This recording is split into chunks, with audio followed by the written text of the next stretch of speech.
Before I start the clip, I just want to say how thankful I am to every single member of Congress that defended us today during the markup Amendment at the session. desk. I have an amendment, Would yes. the clerk please report the amendment? Then we'll get you started. Amendment to the amendment in the nature of a substitute to H.R. 1295 is offered by Mr. Bell of Missouri. Without objection, the amendment is considered as read. I reserve a point of order. The gentleman, Mr. Bell, is recognized for 5 minutes to explain his amendment. Thank you, Mr. Chair. As a former prosecutor, I know about scams. And in the past, Congress has granted presidents limited authority to propose structural changes to the federal government under expedited procedures, as we've talked about. This authority, used responsibly by past administrations, allowed for reorganizations aimed at improving government efficiency. But what we've seen with this administration has been amateurish and sloppy, just like releasing government or war plans on a signal chat.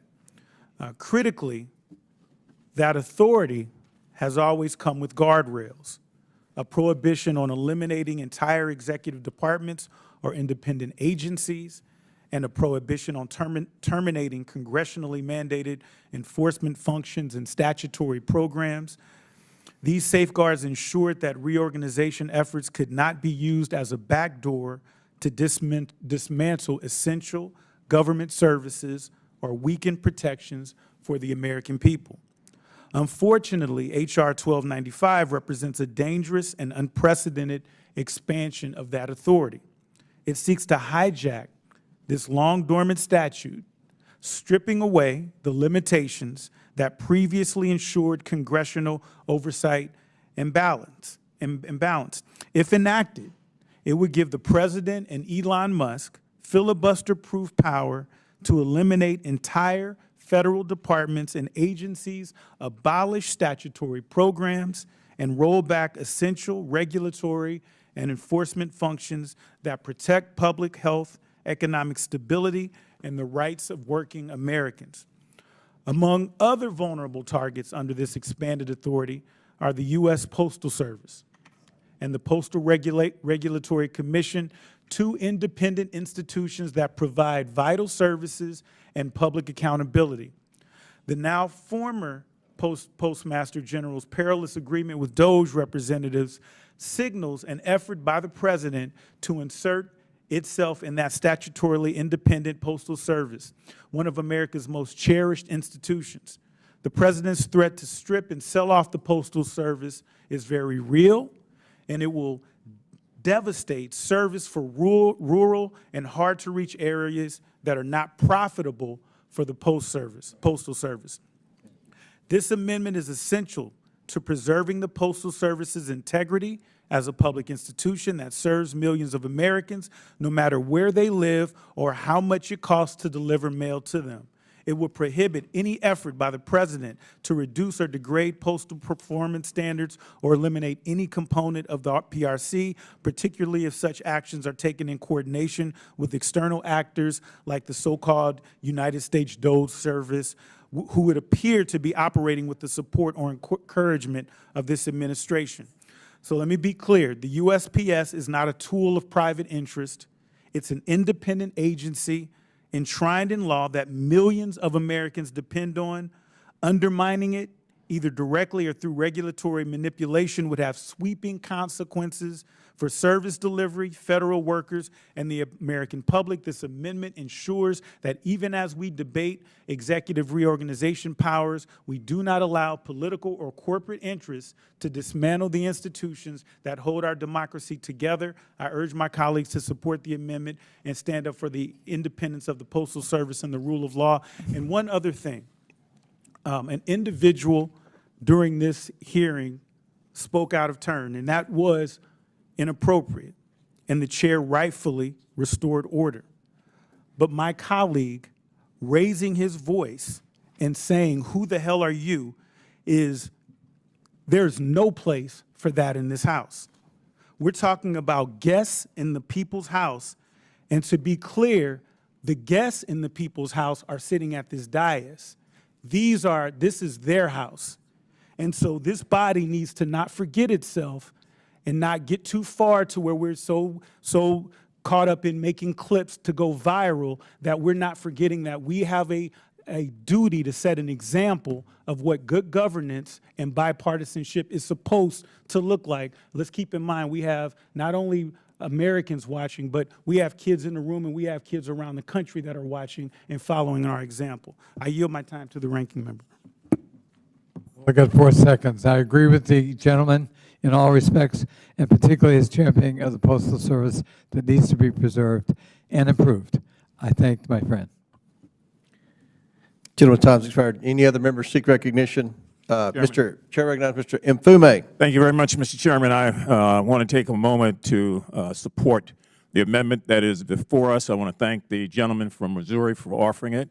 And I want to thank him also for his clear and concise description of the Postal Service, the USPS, and the fact that it is constitutionally established. In fact, Article 8 of the Constitution established the Post Office.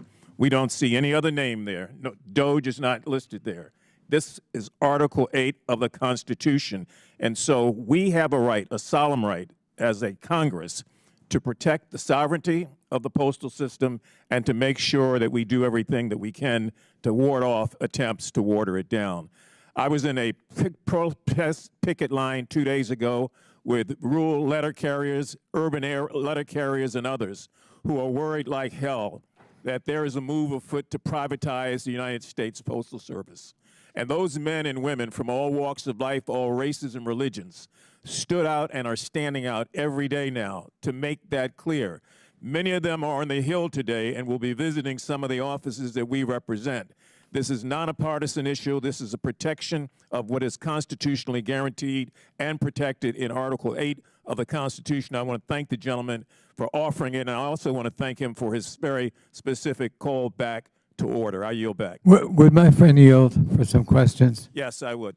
Is it true that the Postal Service is created by the Constitution, in fact, the only service mandated in the Constitution, and the original Postmaster General actually preceded the Constitution, and his name was Benjamin Franklin? That's correct. Article 1, Section 8. Is it true that the Postal Service represents 635,000 employees? That is true.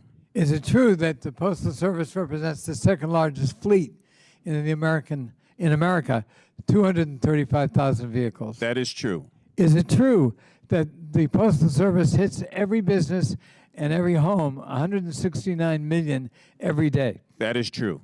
And is it true that it takes the last mile, that it eats the loss leader that UPS and FedEx are not willing to take? That is true. Would it be also fair to speculate that were we to damage, privatize, or disrupt the Postal Service, the people most affected immediately would ironically be in red rural parts of America? That is true. I thank my friend for yielding. I yield to the gentlewoman from Ohio. Thank you.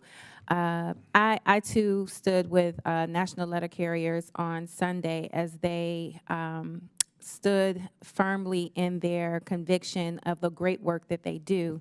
I want to remind folks that the consequences would be devastating, jeopardizing the jobs of 7.9 million people who are employed by the $1.9 trillion mailing industry. It would reduce those services that the ranking member talked about of 51.5 million households and businesses in rural communities where private carriers do not deliver. And it would raise shipping costs, driving inflation higher for businesses and consumers. As we pointed out, these proposals would be illegal and unconstitutional. The Postal Service itself is older than the nation itself, enshrined in the Constitution, giving Congress, not the president, a key role in setting postal policy. Mandated by federal law, USPS has been an independent, self-sufficient agency for 55 years. So we want to ensure that we continue to protect this agency that delivers and helps to save lives, not only for those in urban America, but across America, all over the country. So with that, I yield back. Thank you. Gentleman yields back. Any other members seek recognition? Yield to the ranking member if there's any time remaining. I'm sorry. Yield, I would yield to the ranking member if Yeah. there's any time remaining. Oh, sorry. my bad. I think I really had to say what I said in my question to Mr. Mfume. Postal Service is a vital service, one of the most popular services presented by government or quasi-government, and was a vital link during the pandemic. It saved lives by delivering foodstuffs, medicine, testing kits for coronavirus. So I think it's really important that we reinstate our support for the Postal Service. I know you, Mr. Chairman, have been a champion of postal reform, as have I. We should work together to make sure the Postal Service is viable and stable and financially tenable. Thank you.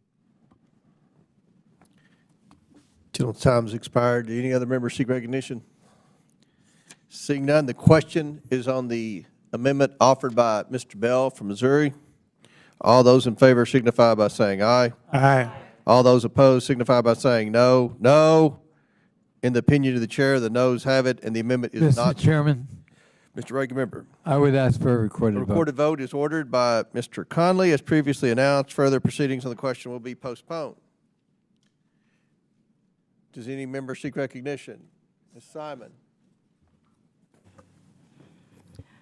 Thank you. I have an amendment at the desk. Will the clerk please report? Amendment to the amendment